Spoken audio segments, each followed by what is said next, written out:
Hello, everyone. Thank you for tuning in for the Women on the Frontlines panel at What's the Word. I'm going to get started here in just a second. We're waiting for a couple more people to come in for the panel.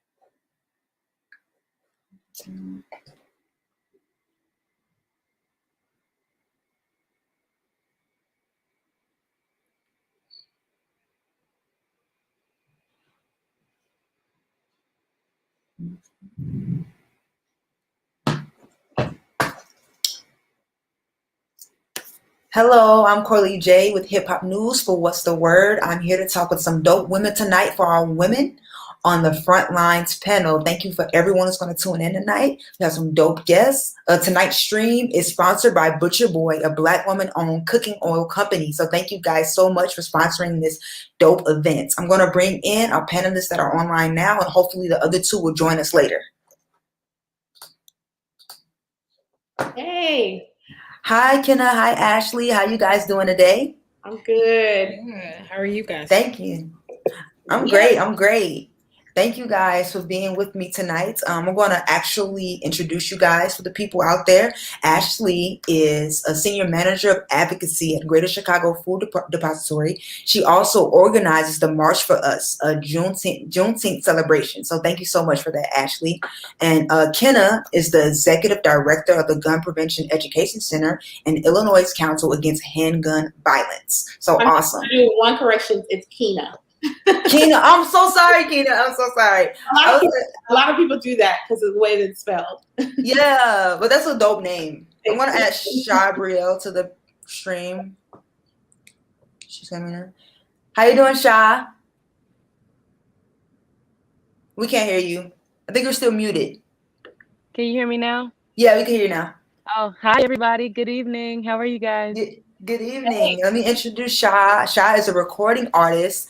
She uses her platform to empower disadvantaged communities by teaching youth the arts. And she also won a competition with What's the Word not too long ago. So awesome. And congratulations. Thank you. Yeah. So if you guys want to go a little bit in depth about what you do for our audience, you can do that. I'll start with Kina. Yeah, thank you so much for the opportunity. I've been watching the arc of What's the Word since its very beginning. Me and Cordero McKee go way back. So this is great to see y'all celebrating this for Women's History Month. So my name is Kina Collins. I'm a native and lifelong resident of the Austin community on the west side of Chicago. And my work in background is in gun violence prevention and criminal justice reform work. And it specifically focuses on communities of color, the Black community, women and girls, and those groups of people that oftentimes slip through the cracks when we talk about gun violence and what anti-violence work looks like in our communities. I like to say that get out the vote and public policy are my electoral love languages. So I like to activate our community around making sure that they're politically, civically engaged, and that we're always having a seat at the table when we talk about the public policy that is being put to the forefront in our community. I currently serve as the executive director for the largest gun violence prevention nonprofit in the state of Illinois. And I think that work is important because it should be survivor-led and victim-centered. And when you live in an impacted community, I think you have just a different perspective. So I'm super excited to be here, but that's a little bit of my background. Awesome. Thank you so much for that, Kina. Ashley, would you want to go in a little bit more depth in what you do? Sure. Thanks for having me, and hello to everyone on the panel and everyone watching. I am Ashley Munson. I go by Munson. I am, I guess, my day job, senior manager of advocacy for one of the biggest depositories in the nation, the Greater Chicago Food Depository, where I do everything government relations and advocacy, right, on the federal, state, and local level. I guess outside of my 9 to 5, as was mentioned before, I led a Juneteenth march last year that started as a tweet and ended up to thousands of people showing up and celebrating Black culture. So I was grateful to be the spearhead for that. Outside of all of those things that I do, I think one thing, Kina, right? You meant that's how you, okay, Kina. Same passion, right? Making sure that folks are civically engaged in understanding the voting process and why it's important to vote and know what's going on the local, state, and federal level. I work in my community. I'm in the south side of Chicago, Morgan Park, but I grew up in Beverly and I've been in Morgan Park for some years now. And so I'm excited to be here, excited for the questions, and ready to dive in. Awesome. Thank you so much for that, Ashley. Shabriel, would you like to go? Absolutely. Thank you. Hi again to everybody on the panel, everybody watching, everybody that tuned in. My mom tuned in to watch me, so hi, Mom. I am Shabriel. I'm a recording artist, a songwriter, and I work alongside of children that primarily come from low-income homes, families or parents that are suffering from substance abuse issues. I take those children and I pretty much teach them basic skills. Very, very, very, very closed in types of work with them. I think most of it, I'm sorry, forgive me, I'm not, I'm a little nervous for public speaking. I work with the children and making sure that they have all of the training that they need just to be able to live inside of the world, teaching them how to use a debit card, teaching them how to get a bank account, teaching them about their finances, credit, teaching them about how they can manage their time wise with school, just pretty much basic skills, everything you need in order to survive in the world. And we have a lot of children that come throughout the program that are actually musically inclined. And so I get to take them off to the side and kind of grow those skills as well. That's not necessarily a part of the job, but that's the part that I enjoy the most. So I love when I get me a dancer or a singer or a poet or something like that, because it really, really allows me to bond with them in another type of a way. And I'm able to impact them in another kind of way. So it's really rewarding work. I'm just a vessel, and I'm just really blessed to be able to do that job. So that's me. You should be so confident. You have the best lighting. Yes, she really does. You look amazing. Thank you. I want to say thank you to all of you for all of the amazing work that you guys do in the community and continue to do. So I want to just say, according to Google, Frontlines are defined as the military line or part of an army that is closest to the enemy. I would describe it as the ones who are working to better the position of vulnerable people in a more hands-on approach. What do you consider to be working on the front lines, and what does it mean to be a woman working on the front line? What does it mean to you? I'll start with Kina. Yeah, I think, ultimately it's all the work that we do, right? But the thing about Black women, and people constantly say, there was a lot of talk, why do Black women always save America? And, their voting is what pushes people to the forefront. It's because we just got plain old common sense. Black women stand at the intersection and the nexus of discrimination. So our very being is an act of political warfare and political resistance.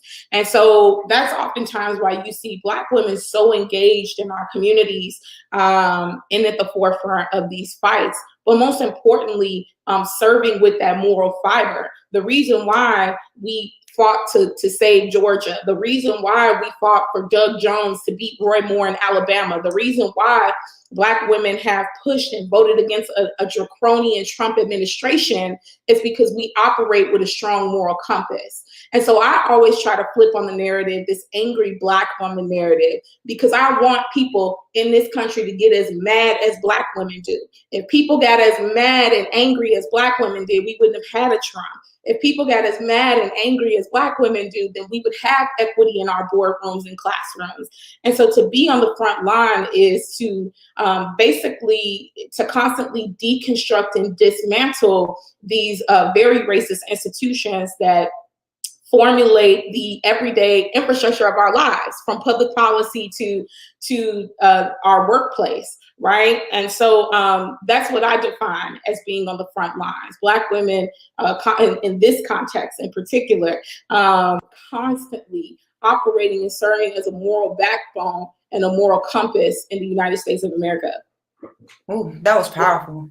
That was really powerful. Thank you so much for that, Kina. Ashley, did you want to elaborate more on what it means to you?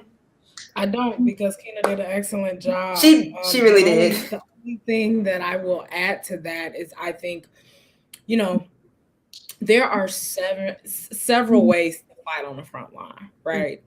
I think there are people that need to be on the ground, the grassroots people that we owe so much to. They're the people in the middle, which I think I would be in the middle, a person that is connected to the ground, but also has the ear of legislators. And then you have people that are actually in office making the decisions. And I think one thing that I would highlight is that everyone is needed, right? You figure out what your part is to play, and you play it the best you can. And I think once we understand the brilliance and understand the worth of everyone and those different sectors that I mentioned, and the worth in those departments, I think we will be better together and unite. Because I think sometimes we say, oh, you should be doing this, or oh, they should be doing that. But at the end of the day, whatever your calling is, you have to figure that out and make sure that you're utilizing that to the best of your ability. So I think a woman on the front lines is finding out who you are,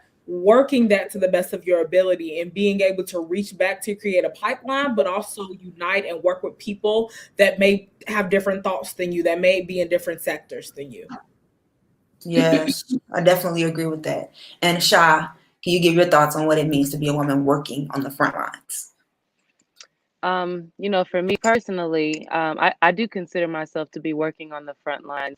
And it's just because the children that I'm working with don't have a voice, and I feel like I have a platform and I do have a voice to speak for them. And so getting kind of that inside scoop on how they're feeling and the direct things that they need and want, be it in regards to music or just life in general. I feel like I and the people that work in this space with me, we're creating opportunities for these children who are our future to speak up about the things that they need, to speak up about the things that they that can help them grow, and have a comfortable, vulnerable space to really explain that, so that it can actually be rectified. So that's the role that I play in Frontlines, and I do believe that that's an essential role, because as Ashley and Kina mentioned, it is about a pipeline and about you getting information and being able to shift it down to the pipeline, to the people that can actually make changes for the people that can't make changes for themselves. So can I hop in real quick? I think just Shop made me think of something. I said pipeline. One second, Ashley. I'm sorry. We have Carol that just joined the stream, so I want to bring her in and introduce her for the people. Carol G. Johnson is with Swank PR. She's a community consultant, and I'm going to bring you right in, Carol. Carol, can you hear us? Yes, I can. Awesome. Thanks for joining us. I don't want to cut Ashley off, but I do want to give you time to introduce yourself, but we're going to do so right after Ashley makes her point, okay? No problem. Okay. Hey, Miss Carol. No, I was just saying to add to that, pipeline and pathways. I know I mentioned pipeline to someone and they kind of got offended, but I understood where they were coming from. Just being able to create pathways and pipelines. That's all I wanted to add. Okay, cool. So, Carol, can you please introduce yourself for the people out there who don't know what you do? Hi, my name is Carol Johnson. They call me Miss J. I'm the project manager for Swank Public Relations. Also, as a community consultant, have been doing organizing for 25 plus years in the community. Awesome. So we were just talking about what it means to work on the front lines and being a woman that works on the front lines and what it means to you. So everybody gave their take, and you can go on and finish your point, finish the point, and tell us what it means to you. Working on the front lines to me is exactly what it is. It's working on the front lines. Sometimes when you're out there as an organizer or someone on the front line, sometimes you find yourself out there by yourself. So it's not peaches and cream as everybody think. It's a lot of hard work. You have to be consistent in what you do. More than anything, you have to believe in what you do. You have to understand the politics of being on the front lines, and you really have to be committed, because if you're not committed over a period of time, you would definitely stop and get weary. Mm-hmm. That's so true. It's a lot of hard work, and we appreciate all the hard work that you guys do. Again, thank you guys so much for being here. So I kind of want to we're talking about women on the front line and people on the front line in particular, just like in general. I mean, health workers are working on the front lines in this pandemic that we're going through. So we all know that there's a COVID-19 vaccine that's just been rolled out. And a lot of people have been complaining about the way that Chicago's been rolling out the vaccine, and it's just a mess. I want to get you guys' take on the Laredo Hospital incident, in which Laredo Hospital sent out early doses of the vaccine to ineligible people such as judges and workers at Trump Tower.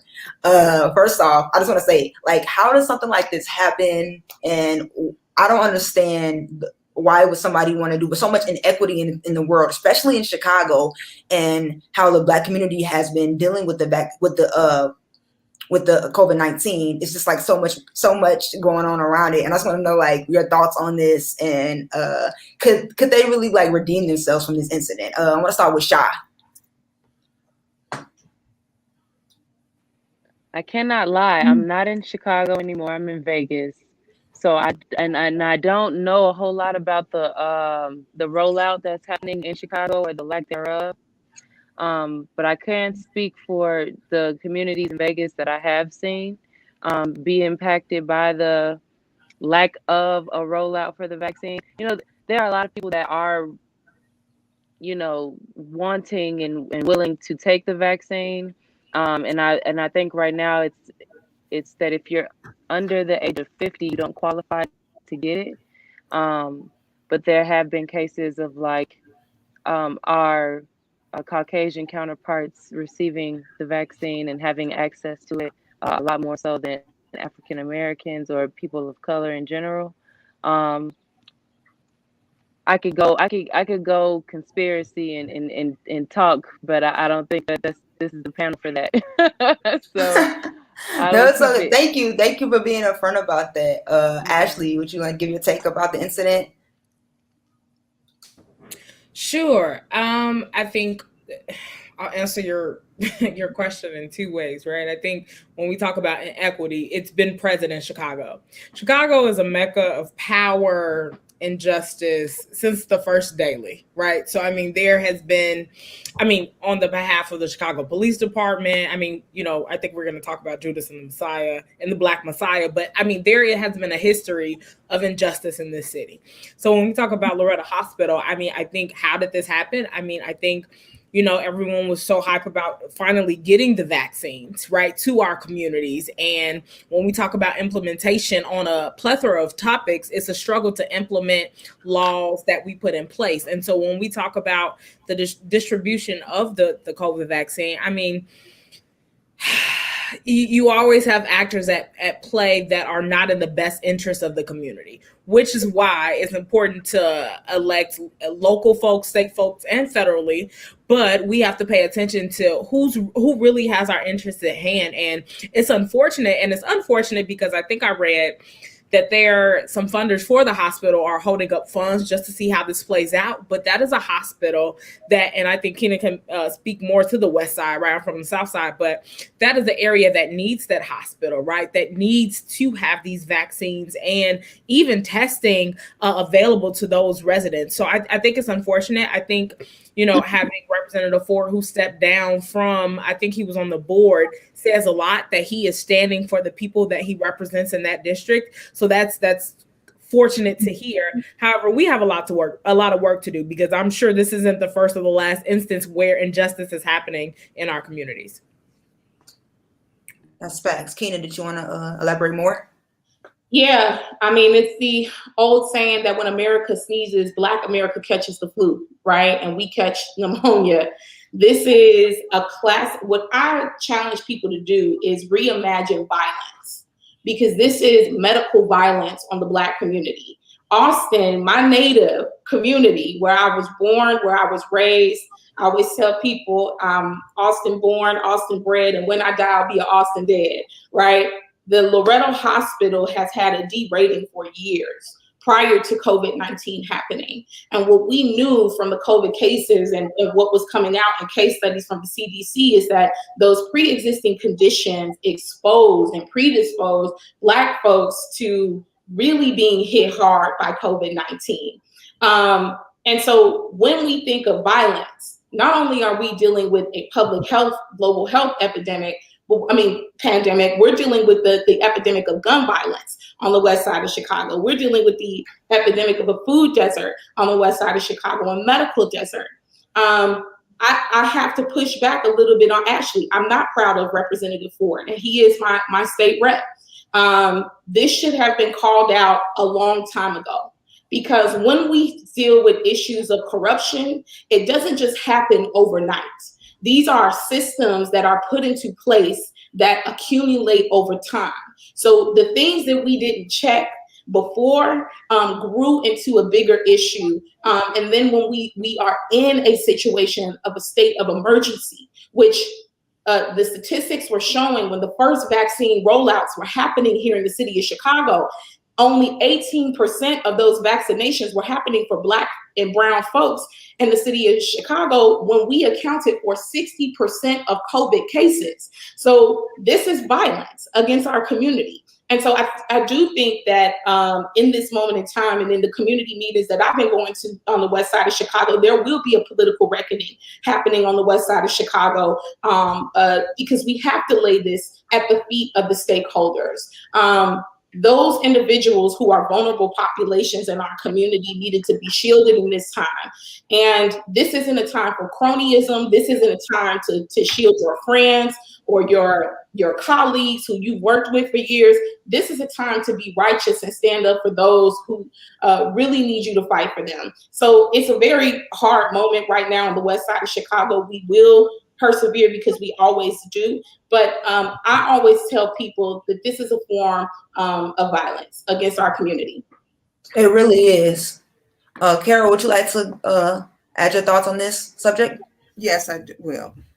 I'm currently an Austin resident. I live on the west side of Chicago. Loretto Hospital is in my community, so it hit me hard as a resident and as a person of color. I agree with all the ladies that is inequity, it's violence against our community. But one thing that I would have to say, because I've been doing this for a while, it has to do with Chicago politics as well. Politics plays a role in everything that we do in Chicago. Yes. And this is just one systematic thing that has happened. You're dealing with systems that was stated earlier, but this is something that has been going on in Chicago for a long time. And so when you deal in this area, anything in Chicago, you have to keep in mind that everything is political. Yeah. The residents of Austin do not deserve this, but you have to also look at the leadership that was in place, that is in place at Loretto. It goes back to who's the political person, who holds the power. And that's what we're talking about. And unfortunately, when this happens, the residents always suffer. So that's why it's so important, we as residents or anybody in Chicago, that we make sure that we know who's advocating for us. We are the ones that hold the key to putting the political power, but a lot of times we don't use that power. So yes, just look back at politics in Chicago and you'll learn a lot.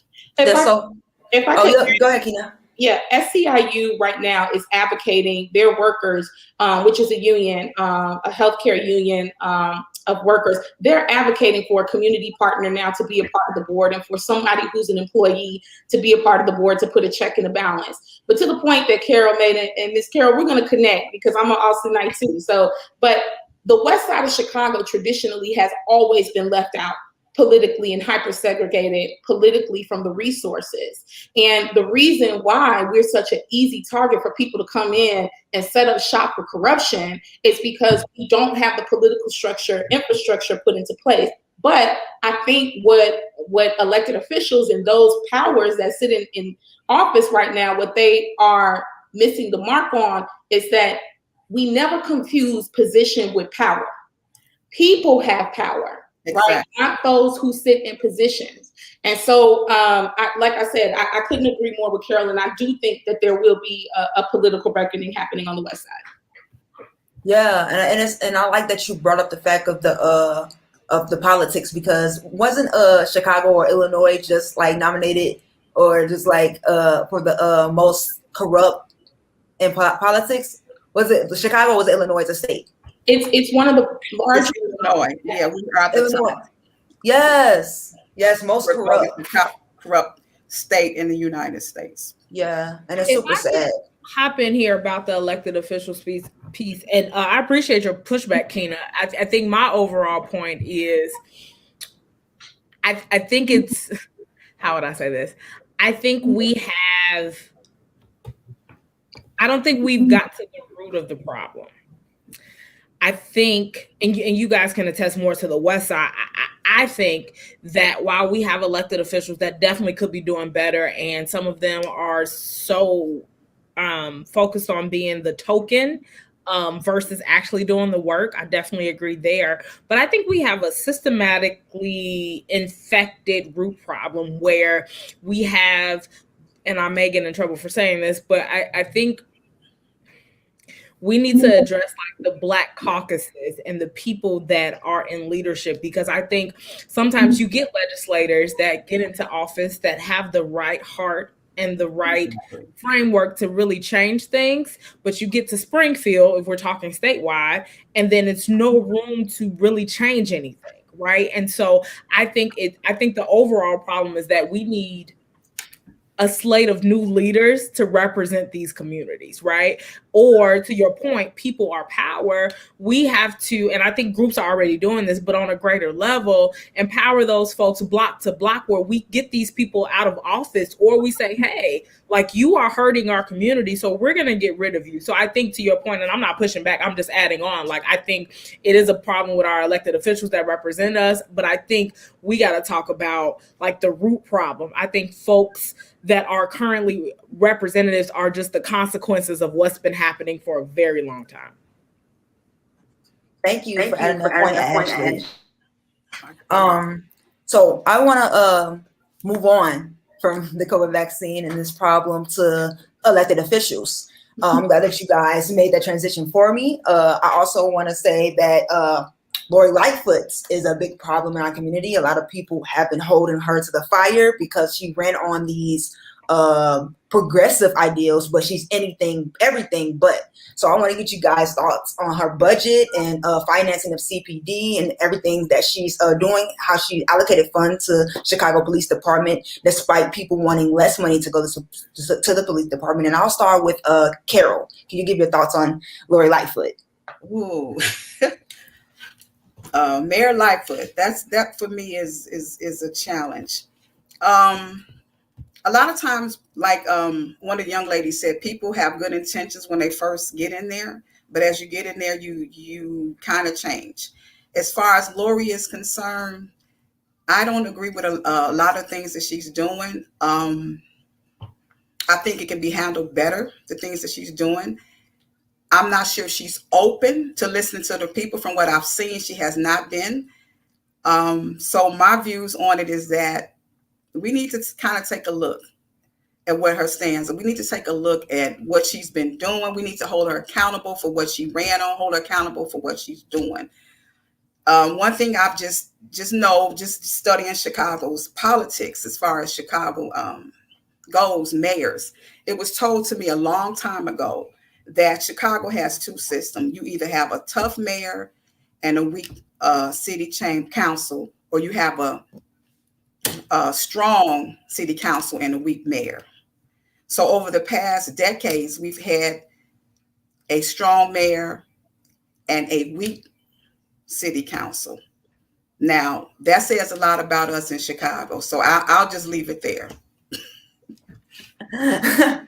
Hey, that's super crazy. I was shocked at the amount of Black aldermen who voted yes to her budget, and it just still shocks me. Like, you have a weak city council, as you said, and they don't know how to push back. And Kino, would you like to give your thoughts on this further? it's a travesty what happened with the stimulus money, but beyond that, just the lack of humanity. If you wanna see, I always say that the city budget is the moral compass of any municipality. Yes. When I see where you're prioritizing your money, that lets me know what's important to you as a leader and what we should be investing in. When CPD has $1.7 billion and we haven't even invested, we barely invested $500,000 in public housing, or making sure that housing is equitable, affordable housing, and public health measures in the city, we have a problem, right? But beyond that, I think it's the lack of humanity. I was a part of the protest that happened 6 years ago for Laquan McDonald. I was a part of the protest that happened this summer downtown with the young people for George Floyd. I can attest that the leadership was lacking. Those young people were kettled downtown. And what kettling means is when she lifted those bridges, she gave free reign for Chicago Police Department to beat the hell out of those young people that were down there. Now, there were agitators who were down there, but let me tell you, they were not our color. They were not the people who were looting and rioting and starting the fires downtown. And that's just my own anecdotal personal account to that. And so I don't think that the systemic issues have been addressed here in the city of Chicago. And then when the opportunities arose for the mayor to rise to the occasion and bring coalition together for the impacted communities, she didn't do that. And she dropped the ball. It is my belief that she needs to be replaced. And that's just based off of and I hate to be harsh like that, but we can't have another Rahm Emanuel 2.0 in the city of Chicago. We can't continue the legacy of the dynasty of the Dailies. We really need somebody who understands how to get to the youth, how to operate with that moral compass, with that city budget, and to make sure that they're building and working in collaboration with these communities who are really hurting right now. And I just haven't seen that investment in prevention versus reaction from this administration. Yeah. Ashley, did you want to add anything to that? You keep putting me after Kina, and I don't really have. I'm sorry. She is snapping. Thank you so much, Kina. You are really going off. No, I mean, I'll only add to that. I mean, I think the next election will be very interesting. I can't see her winning another term. Do you think that she would even go up? Like, will she even run again? Yes. Oh yeah, definitely she's gonna run again. She would definitely run. Just stop it. I don't see her winning. And depending on the candidate that is a challenger for her, right? But still, I think and I try to look at the root of problem. Like, she didn't inherit a good situation, right? And I think one thing that I've studied, I'm a lobbyist, I guess, too. I've advocated for environmental justice, education, and now food insecurity in Cook County. But I think when we talk about finances and allocation of budget, I think one thing is we have to remember is that from Governor Egger to, Blagojevich, like, we have been in a shitty, situation. And I think once we start to unravel that and understand, like, we stop paying money for education and stop paying into our pension fund, right? So if half of these teachers, I forget the actual number, but if a majority of the teachers decided to retire today, only if half of that would receive their benefits, right? So I think, we're talking about Chicago, but I think the state as a whole is in a super deficit. And Mayor Lightfoot came into a very interesting and horrible situation, but that does not justify the way that administration has behaved. There should be more resources on the west and south side of Chicago. There should be more coalition building. And the thing about it that frustrates me, you have opportunity to build with people on the ground doing the work. Mm-hmm. People that see the issues, that saw family members die from this pandemic, that saw before the riots and stuff. Like, this situation only exacerbated what was already happening, right? Yes. We're not even talking about the consequences that will happen after COVID is gone or we're back to whatever normal is. Like, we have so many consequences to face, and the way this administration is handling the situation, I don't think it's the best. So, as the people, as Kena put it, people have power. So who can we prepare to put in place to actually take care of the neighborhoods that they represent? So I see both sides of the issue. I think we have to hold people accountable. I mean, if anybody on this stage got in office that was doing a not so good job, we would hold them accountable, because it's not personal. It's about what you're doing for our communities. Right. We like to call her Lori Lightfoot. She just sits on the throne of lies. We'd like to further this conversation about opposing opinions. I actually want to bring up Candace Owens. Everybody loves to hate her. So I want to ask you guys your thoughts on her, and like, being a Black Republican, do you guys think that there's a way for her to like gain trust in the Black community?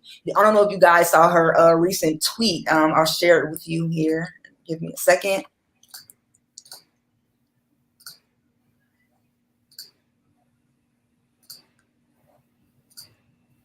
Here it is here. So she says, we've turned George Floyd, a criminal drug addict, into an icon. We are promoting Satan shoes to wear on our feet. We've got Cardi B named as Woman of the Year, but we're convinced it's white supremacy that's keeping Black America behind. How stupid can we be? So only thing that I really agree with Candace Owens here is the promoting the Satan shoe. I'm not sure how many people can get behind that. But just like Candace Owens always had like these opposing views about Black America, and, you know, white supremacy is like the roots of probably 100% of our problems, but she refuses to say that. So I just want to go get you guys' thoughts on her as a person and her thoughts. Sha, would you like to give your thoughts on it? I would. Candace Owens is I'm trying to find the most appropriate word here. Candace Owens is disgraceful, just in, you know, by way of being a Black woman in general and having so much negativity to spew out about other Black people. I think anybody doing that in general is just kind of, for lack of better words, scum. So the idea of her doing that, and then on top of that, you know, I don't judge people at all, but, you know, I know personally people that are people of color that have chosen to be Republicans for their own personal reasons, tax breaks or what have you. It gives you no right to speak down upon people. It gives you no right to have this sense of superiority. And I actually feel sorry for her, because I don't believe that she understands that even though she has these ideals and beliefs, she's still a Black woman, and she will still be handled, regarded, treated, spoken to, and have to live within whatever limitations they have set or will set for Black women. So That's a great point. It's unfortunate. Yeah. It's unfortunate that she doesn't know that. And then I would also like to add about Lori Lightfoot. I think I'm from Chicago. I want to just make this clear, because I feel like I said that wrong earlier. I'm from Chicago. I'm from the west side of Chicago, born and raised. I've been living in Vegas for the past 4.5 years. And so I have been a little bit removed from the current events in Chicago. So I just wanted to be clear on that also. But I wanted to add my little short 2 cents on the Lori Lightfoot, just because I think what worries me, just from my own perspective, the most is the amount of money that she's placing into law enforcement and police enforcement. It worries me, because I began to think about martial law. I began to think about what other plans are being made that the general public won't know about until it occurs. And that's the most worrisome part for me. Because I feel like it's always something in the works. And for police and law officials to need that much money, or to have that much money being put into them while schools are shut down and other things in the world are shut down, like that scares me. So yeah. Thank you for that, Sha. No problem. Carol, did you want to give your thoughts on Candace Owens? Yes. To be honest, I just read up on Candace Owens, to be honest. But from what I've read, my question is, do she know she Black? That's the best way I can put it. Do she really know she's Black? From what I've read, because I don't know a lot about it, because I just researched it, just to be honest. Right. She hasn't, it's apparent that she hasn't really kind of grew up in an urban setting. And I'm not sure she's ever experienced living in an urban setting, or even living in the community, or living in the hood, as we would say it.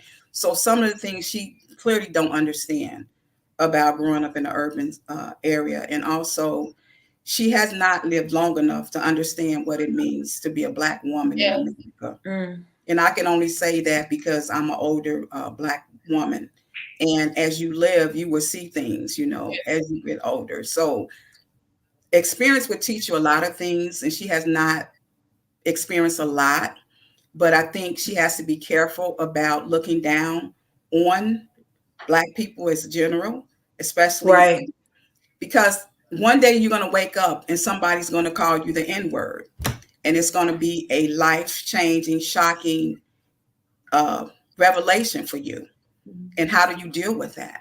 So at the end of the day, I don't care how much money you have. I don't know what kind of neighborhood you live in. One day you're going to get that awakening that you are a Black with the N-word, and you're female, which makes it even harder. So that's kind of my spill on it. No, thank you for that. Yeah. Ashley, Kina, you got anything to say? Anything else to add?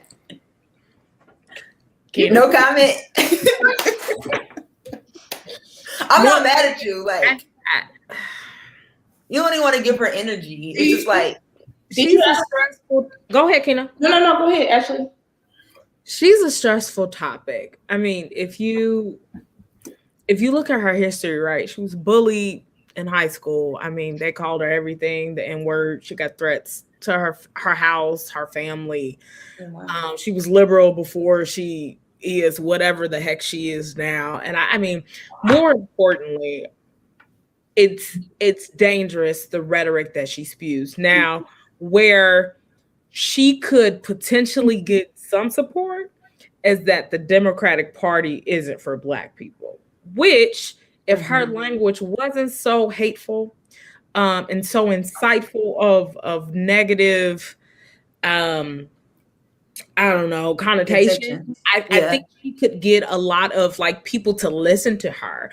But you can't tell me the Democratic Party isn't for Black people, but you're a part of the Trump Republicans. Like, it doesn't make sense. So you're contradicting yourself, right? Now, do we need a party that is more supportive of Black people and that is authentically for Black people? Sure.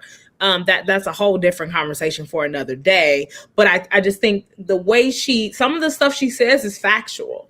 The origin of, the parties and stuff like that. But overall, she is ignorant. She is a mess. That I probably wouldn't say because I love Jesus. But I'll toss it to Kina.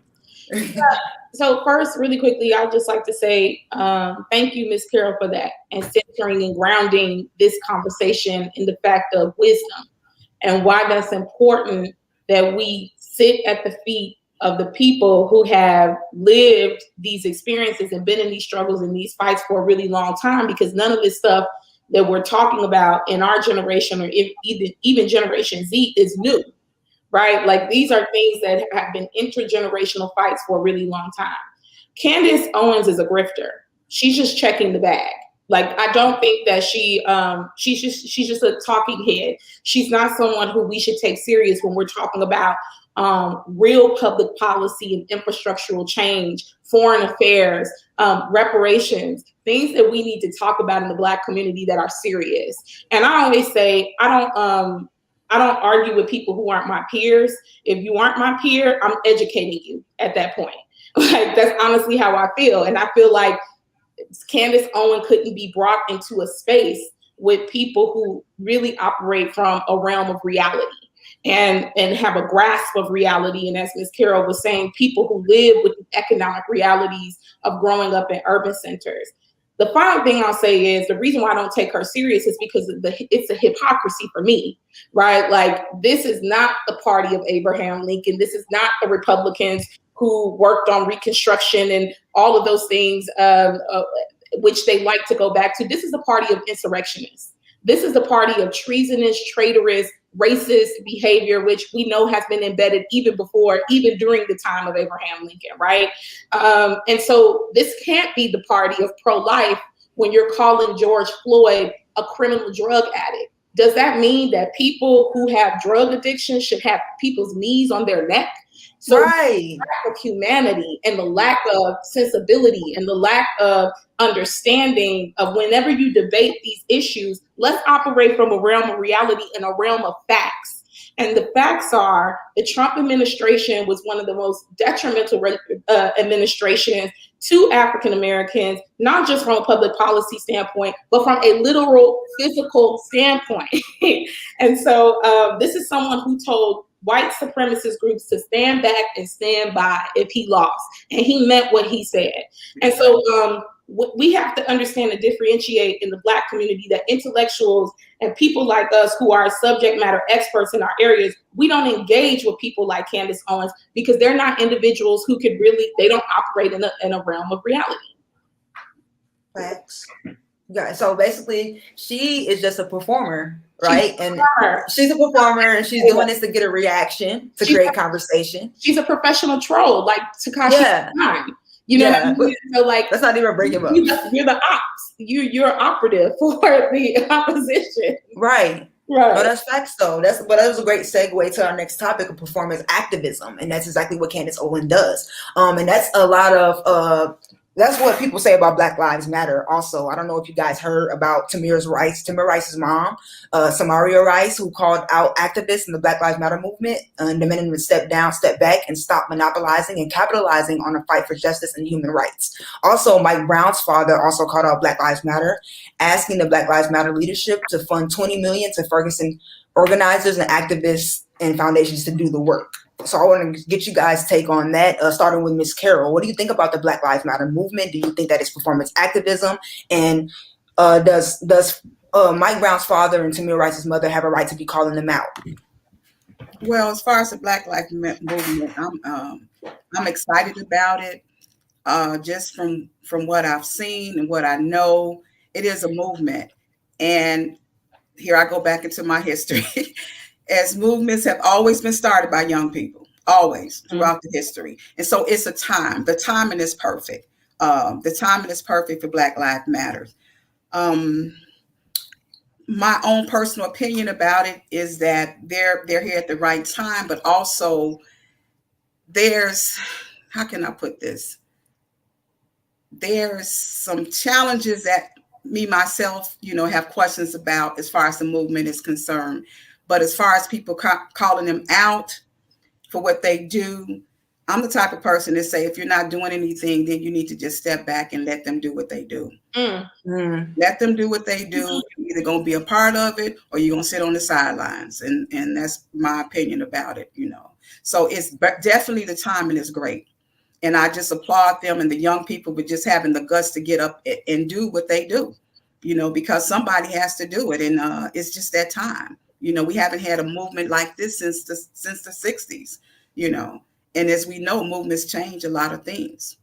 Right. Ashley, did you want to add anything?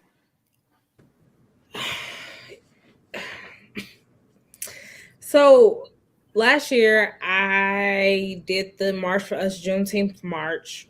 Grateful that God chose me to lead it. It was a lot. And I would say in the process of all of that, I learned so much about, I would like to think state politics and state policy is my bread and butter. However, local politics is something that I am new to. And so when planning for this march and then after, I learned two big things. One is a lot of people that claim to be for the movement, that claim to be for people, didn't want to collaborate.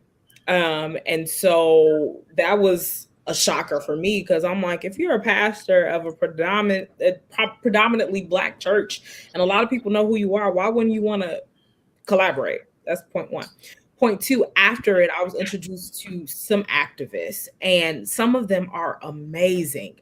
And again, I don't think I am on the ground person. I am learning that sphere. I started off in Springfield, moved back to Chicago. I am policy. You want to get a law passed? Come to me. I can try. If I don't know how to do it, I'm gonna figure it out and give it. That's just what I was taught. The grassroots efforts, the folks that work grind day to day and feed the people and do all of that. Those are the grassroots people that deserve more homage than some of these state legislators. So I met a lot of them. However, caveat, a lot of the folks that I met were doing things for clout. And for me, my heart is literally to serve God and to figure out what I'm here to do.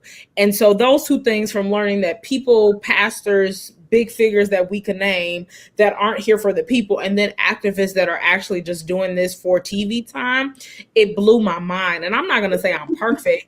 I just think for me, it was shocking. And my prayer since being more in the spotlight is that God keep my heart humble, because at the end of the day, I know what it's like to be homeless.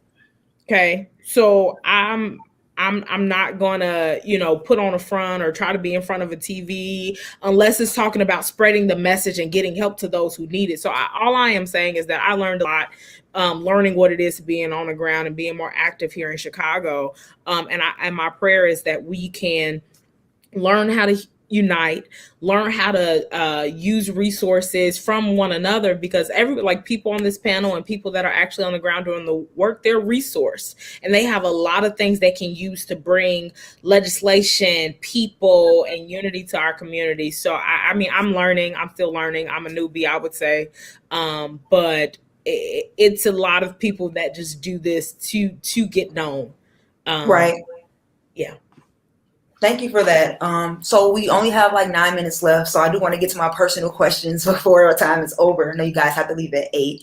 I have a question for you, Sha. I wanted to ask you the importance of being an activist and putting this work into your music, and how you think artists should kind of integrate this kind of work into their music in their everyday lives. Can you elaborate a little bit on that? Absolutely. And that's a great question. Thank you. I would say that a huge responsibility of mine is to make sure that the music that I'm putting out is helpful rather than hurtful, number one. I think a lot of the issues that we can, I'll say this, we hear people say, oh, there's police brutality. We fight for these injustices that are being, placed upon our communities, right? And then their retorts are often, what about black on black crime? What about black on black crime? And I don't consider black on black crime to be a thing. I don't believe that that's a thing. I believe that's like a made up construct for people to dismiss police brutality and like crimes against people of color. And so one of my things is to rectify and just try to figure out a way to alleviate completely this so-and-so black on black crime, right? And from what I've seen, from what I've seen is, you take children, or if you take people, young people that are, in their particular interest happens to be arts, right? You take these kids, you give them something to do, and you pay them to do it for 6 to 8 hours out of their day, and they're actually doing something that they love. Number one, they're going to begin to equate working with doing what they love. And so they will then thus push to do what they love as work, right? They'll be used to getting paid for doing what they love. They will be busy. They won't be fighting over money. And then I feel like once you have those basic type of principles put in place, then you can start working with nonprofit organizations, which is kind of what I have a little plan here. Begin this nonprofit organization, and then get these companies to help me build basic necessities for lower income communities, like a gym, like a recreation center where they can go box, or they can go work out. They can do these things that they're fighting because they have aggression in them, and really they should just go to the gym. Or they're you know what I'm trying to say? Like, I don't know if I'm saying it right, but and I don't even know if I'm answering your question, girl. I'm sorry if I'm not. But for me, activism, It's okay. You're doing great. activism is for me just I strongly feel like music is what a lot of these young people, people younger than me, people older than me, use as a form of therapy. And if they are able to um figure out how to do it, find someone that believes in them, find someone that will listen to them, find someone that'll create an avenue and a space for them to actually do it and pay them, that's huge. um, that's huge, and that's a game changer for It me. is. So that's where my focus is to work on that game changer. Thank you so much for that answer. Ashley, I want to ask you more about the March for Us 2021 Juneteenth and celebration for Juneteenth. And I want to know how it's going to work with the social distancing guidelines and everything. Could you let us know how it's going to work and everything? Sure. We're just starting our planning. For those watching who don't know what it is, basically, March for Us 2020 was a march that was stemmed out of the George Floyd happenings and the riots and stuff. But I tweeted and said that we should make a march and have demands, and that's where we are. A lot of demands that we made last year were passed. We still have a lot of work to do, but this year we're going to critique our demands and work with community organizations that have been on the ground to highlight them and put forth what they want and what they need. And work with more people than we have before. So I think when we talk about social distancing, we did last year to the best of our abilities. And then with vaccines in place this year, we should be able to do it a little bit more. So there'll still be masks, hand sanitizer, and we're encouraging folks to get the vaccine, especially those who have compromised immune systems like myself, and those who are elderly. But we'll have more information coming on that soon. It'll be a Saturday this year, so we're working out the details. But thank you for spotlighting the march, and as always, we're just grateful to be a part and highlight folks that are out here kicking butt. I mean, and creating legislation that benefits our children and our children's children. Thank you for that. Thank you for the work that you do. For Kina, I have, with the work that you do surrounding gun violence, what are some of the, I know this is kind of a big question, so like if you could just answer this as concise as possible, with the work that you do surrounding gun violence, what are some of the ways we could kind of curb the violence, since Lightfoot's way of giving the police more money obviously isn't a viable solution? Yeah, I think it's supporting those organizations. We don't have to reinvent the wheel. There are organizations that, like Good Kids, Mad City, who are doing mutual aid funds that I always suggest people go and donate to those organizations, Grassroots Collaborative, and get plugged into your community. Sometimes it's just day-to-day stuff like checking on your neighbors. Do you know the person who lives next door to you? I think we need to bring back block clubs and bring back, the neighborhood watch, and make sure that we are embedding and creating our own infrastructure of community policing without the police being involved, right? A lot of what we know about gun violence in Chicago is that it's retaliatory and it's cyclical, meaning we know who's shooting at who typically. And it's once they shoot at that person comes back and shoots at them, and the crossfire starts. And so we have to treat this in the same way that we're treating the public health, the global health pandemic. We need to make sure that we're identifying those high-risk shooters and those who have potential to be shot at, and de-escalating those situations. And a lot of that is in community building. And so I'm a big proponent in restorative justice practices, community policing in itself, and making sure that we are building a sense of community. Yeah. Thank you so much for that answer. And last but not least, Carol, I really want to know, how does your work as a community consultant, what does it look like for disadvantaged communities, and how do you really get to see the fruits of your labor in our communities? Oh, my work is ongoing. I retired about 3 times. So basically, I would just say boots on the ground, staying involved and keeping your ear to what's going on in your community. That's just to keep building relationships. I'm pretty sure all these ladies knows about building relationships, keeping your eye boots to the ground, and just basically accepting people for who they are. And just the work never stops. And the last thing but least is that just keep on living. You'll see a lot as you keep on living.